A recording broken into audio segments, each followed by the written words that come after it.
Niat ingin mengunjungi suami yang bekerja di luar kota harus berakhir secara tragis.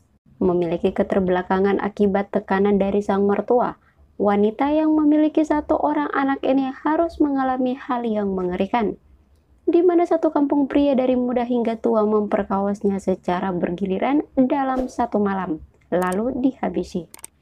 Karena yang terlibat bukan hanya masyarakat biasa, polisi sempat mengalami kesulitan untuk mengungkap kasus tersebut. Diangkat berdasarkan kisah nyata dari negeri Gajah Putih Thailand, inilah Macabre Case of Prompiram, atau dalam bahasa Indonesia, kasus mengerikan dari Prompiram.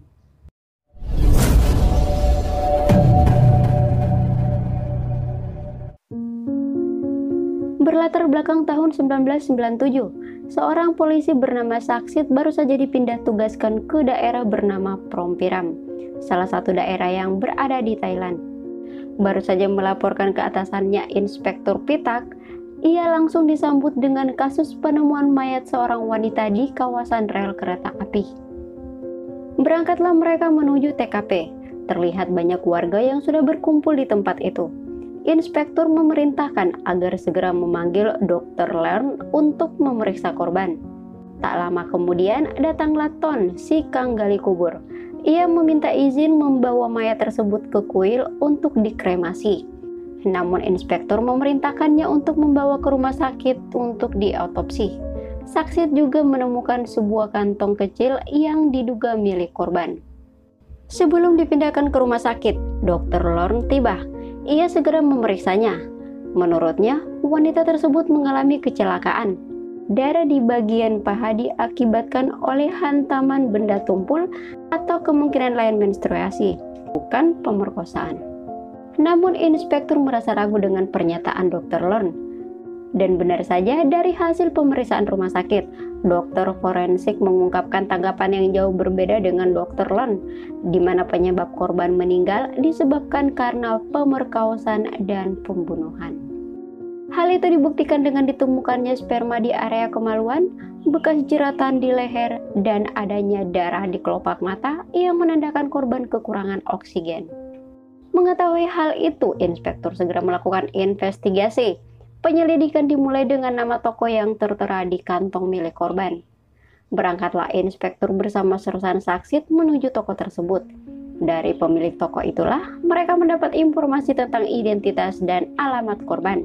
Wanita tersebut bernama Samnian, karyawan dari toko tersebut. Ibu mertua Samnian teriak histeris melihat mayat menantunya yang sudah terbujur kaku. Ia lantas menceritakan kronologisnya.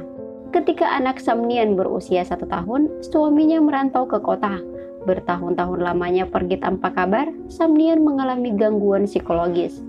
Bertahun-tahun kemudian, ia mendapat surat dari suaminya yang bekerja di Uttaradit. Samnian memutuskan pergi dari rumah menyusul suaminya.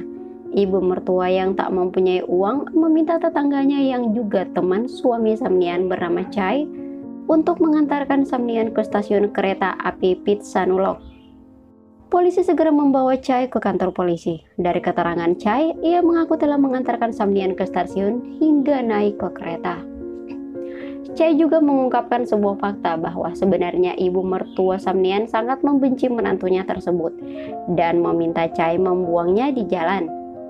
Ia bahkan menyuruh Chai menggauli Samnian sebagai pengganti biaya transportasi. Tapi karena suami Samnian adalah temannya, ia tak tega melakukannya dan tetap membawanya ke stasiun kereta.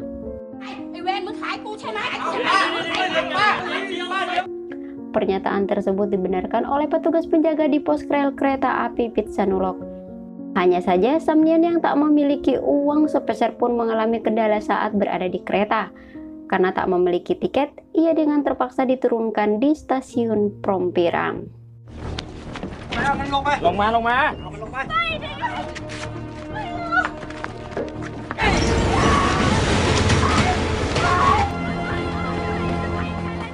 Hal tersebut juga dibenarkan oleh petugas yang berjaga di pos rel kereta api dan pemilik kedai kopi stasiun Prompiram. Dari keterangan pemilik kedai, karena kasihan melihat Samnian yang seperti orang linglung, petugas di pos penjagaan Prompiram memintanya membuatkan kopi dan memberi makanan untuk Samnian.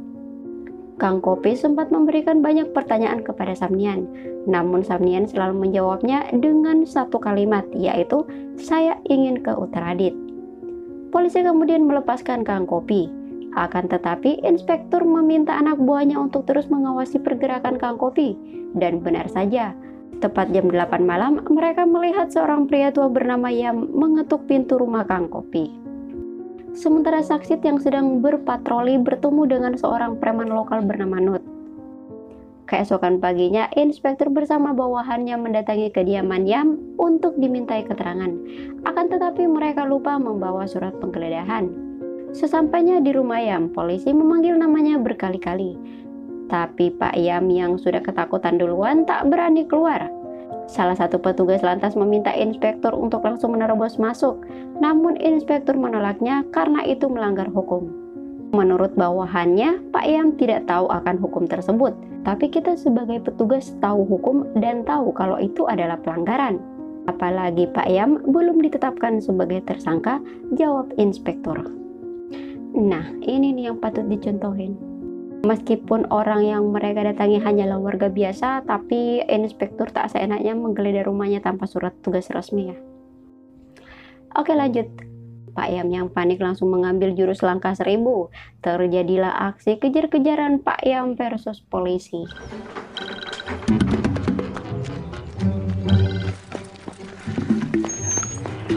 Hút, đi vào. Hút.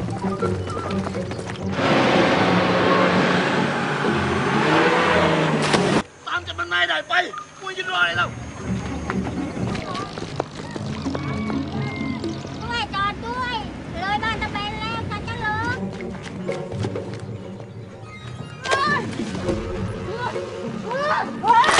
Singkat cerita, Pak Yam berhasil ditangkap kemudian dibawa ke kantor polisi dan diinterogasi. Pak Yam pun menceritakan kronologi pertemuannya dengan korban. Waktu itu, ia tak sengaja bertemu korban di kedai kopi. Kang Kopi pun menceritakan kejadian yang menimpa korban. Mendengar itu, Pak Yam yang kasihan melihat kondisi korban membawanya ke rumah untuk sementara waktu. Pak Yam menunjukkan tempat mandi dan tempat tidur untuk korban. Namun, inspektur tak begitu saja percaya dengan semua ucapannya dan memaksa Pak Yam agar mengakui perbuatannya. Pak Yam bersumpah bahwa bukan ia yang memperkawas dan membunuh korban. Niatnya membawa korban benar-benar ingin membantunya saja. Karena inspektur terus mendesaknya, dengan terpaksa Pak Yam membuka celananya. Yang ternyata Pak Yam sudah tak memiliki burung. Akibat insiden yang dialaminya mengharuskan burungnya dikebiri. Itu artinya Pak Yam bukanlah pelakunya. Alasan ia kabur saat melihat polisi karena Pak Yam ini penjual ganja ya. Inspektur pun melepaskannya. Keesokan harinya, ketua distrik mendatangi Pak Inspektur dengan membawa bingkisan sebagai ucapan terima kasih karena telah berhasil menangkap pelakunya yaitu Pak Yam. Namun inspektur berkata kalau Pak Yam bukanlah pelakunya. Ia ditangkap karena kasus lain. Akan tetapi kepala distrik tetap kekeh bahwa pelakunya adalah Pak Yam karena catatan kejahatannya dan belum lama keluar dari penjara. Ia berharap kasus tersebut segera ditutup dan menetapkan Pak Yam sebagai tersangka utama. Meskipun demikian, inspektur tak mau menuruti permintaannya sehingga membuat kepala distrik kesal. Ia bahkan mengancam inspektur, namun inspektur tak goyah dengan keputusannya. Sebelum pergi dengan drama, inspektur memintanya agar mengambil kembali bingkisannya. Karena belum menemukan petunjuk apapun, mereka pun kembali ke TKP. Dan disinilah Saksit menemukan puntung rokok sama persis dengan rokok yang dihisap oleh Nut. Polisi pun bergegas mencari keberadaan Nut. Akan tetapi rumah Nut sudah lama kosong. Di saat bersamaan mereka mendapat kabar bahwa Pak Yam kembali ditangkap oleh polisi Pitsanulok atas kasus pembunuhan Samnian. Inspektur dan Saksit segera menjemputnya di keesokan paginya. Pak Yam sempat memohon agar ia diizinkan tidur di kantor polisi. Saksit pun menanyakan alasan kenapa dia harus tidur di kantor polisi. Yang ternyata Pak Yam mendapat teror dari Pak Desa dan Ketua Distrik. Polisi juga mendapatkan informasi tentang Nut dari Pak Yam, bahwa Nut adalah teman dari anak kepala desa. Mengetahui hal itu, Pak Desa bersama kakaknya Ketua Distrik mendatangi kantor polisi. Karena mereka sudah berada di situ, polisi segera menginterogasi mereka berdua di ruangan yang berbeda. dimulai dengan Pan, si kepala desa. Waktu itu ia bersama kakaknya pergi ke rumah Pak Yam. Tanpa sengaja mereka melihat Samnian yang dikiranya adalah istri Pak Yam. Setelah dijelaskan, Pak Desa dan kakaknya pergi dari rumah Pak Yam. ไม่เสร็จห้ามกลับนะเว้ยนี่เป็นคำสั่ง แหมถ้าผู้ใหญ่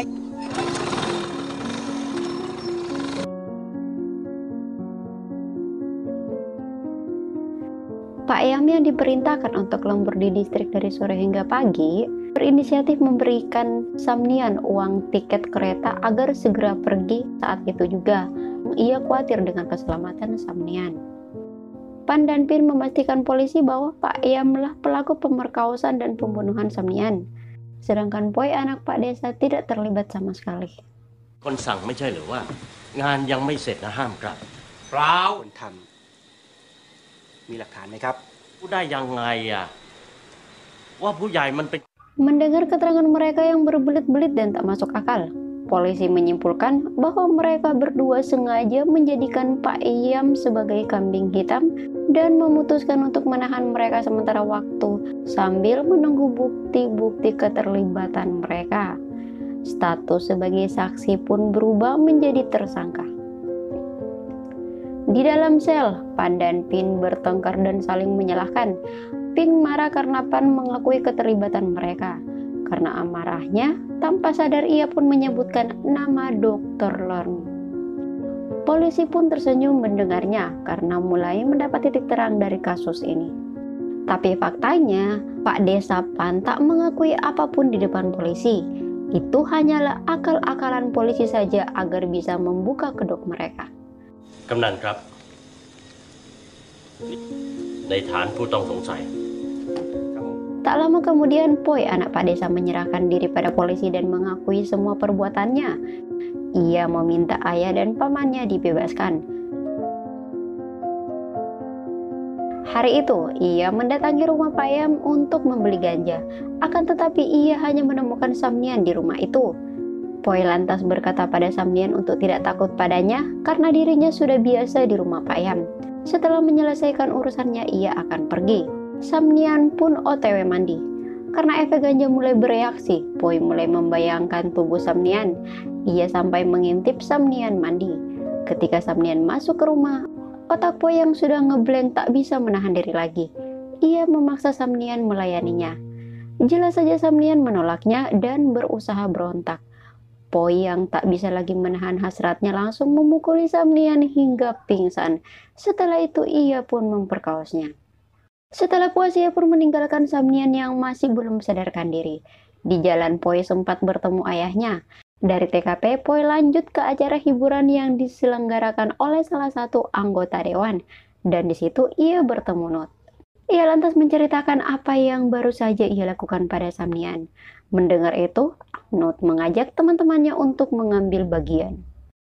Sesampainya di sana, Not meminta teman-temannya untuk mengantri terlebih dahulu. Selesai memperkaos Samnian, ia pun keluar. Ketika yang lain masuk, Samnian sudah menghilang. Mereka pun berpencar mencarinya dan menemukan Samnian di ladang jagung. Disinilah Samnian benar-benar diperlakukan seperti hewan. Ia digilir secara bergantian tanpa jeda dalam waktu 1 malam. Aduh, benar-benar biadab. Asli kebun binatang ini mah, bukan manusia lagi. Sementara itu, Pan dan Pin yang curiga dengan bubarnya para pemuda di acara hiburan mendatangi rumah Yam. Mereka mendapati kondisi rumah Yam yang sudah berantakan. Mereka pun mengikuti jejak kaki hingga ke ladang jagung. Dan betapa terkejutnya mereka melihat Samnian dalam keadaan mengenaskan. Mengetahui Samnian yang masih hidup, Pin bergegas mencari bantuan memanggil Dr. Lorne dan meminta Pan menjaga.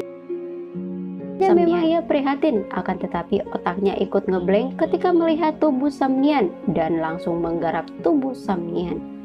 Tak lama kemudian, Pin dan Dr. Lorne pun tiba. Meskipun tahu Pan ikut menodai Samnian, mereka membiarkannya pergi. Dr. Lorne segera memeriksa Samnian dan lagi-lagi tergoda dengan tubuh Samnian. Tanpa rasa iba sedikit pun, Pin dan Dr. Lorne pun menggilir Samnian. Aduh, kampung bejat. Dr. Lorne pun dipanggil ke kantor polisi. Ia tak mengakui kesalahannya. Dari keterangannya, setelah menemukan Samnian, ia langsung menyerahkannya kepada Ton, si kang gali kubur. Ia pun dibebaskan. Tapi bukan karena tak bersalah, inspektur sengaja membebaskannya sebagai umpan kecil agar bisa menangkap yang lebih besar. Ton pun ditangkap, ia lantas menceritakan kronologinya. Malam itu, Dr. Lon mendatanginya. Ia diberi uang untuk mengkremasi tubuh Samnian. Ton bergegas membawa Samnian ke rumahnya. Melihat Samnian yang masih hidup, Ton tergoda untuk melampiaskan hasratnya. Hanya saja ia tak sempat melakukannya karena keciduk ponakannya yang tiba-tiba datang dalam keadaan mabuk. Ketika ponakan Ton akan menggauli Samnian, ia tersadar dan langsung menendang pria tersebut lalu kabur.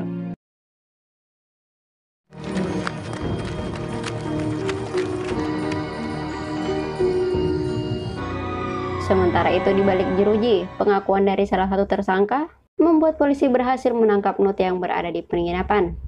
Dari sinilah terungkap bahwa Nut adalah pelaku pembunuhan Samnian. Alasannya karena takut Samnian melapor polisi.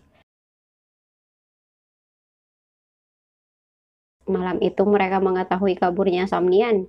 Nut bersama teman-temannya segera memburunya. Diketahui Samnian sempat kembali ke rumah Pak Yam mengambil pakaiannya dan berniat pergi dari kampung itu. Naasnya keberadaannya diketahui oleh Nut. Aksi kejar-kejaran pun terjadi hingga akhirnya Samnian kembali tertangkap.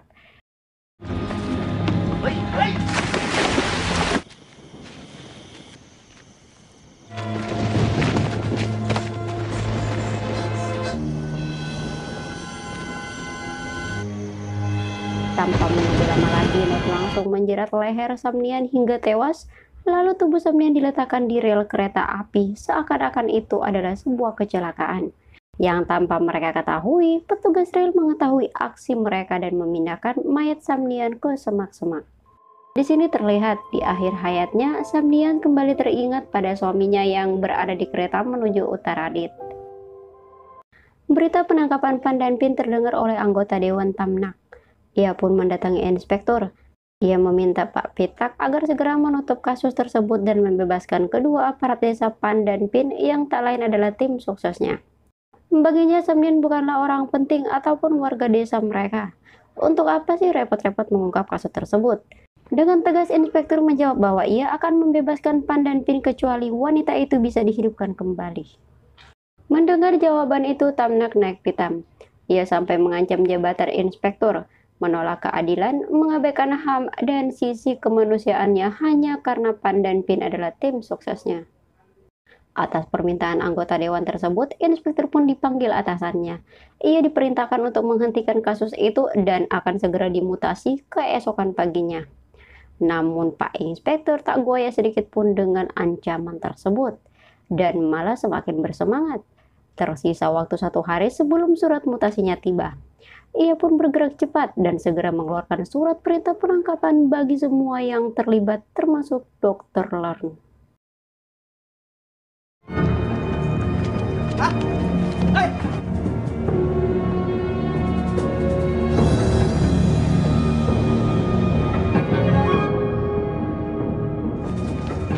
Gila. Banyak benar pelakunya. Dalam waktu 1 malam digilir pria sebanyak itu, astagfirullah, manusia bukan sih.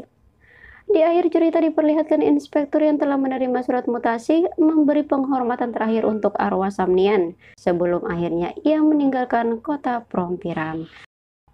Setahun kemudian Saksit pun dipindah tugaskan.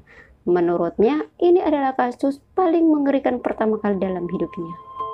Inilah tulisan terakhir yang ia tinggalkan untuk Prompiram sebelum pergi.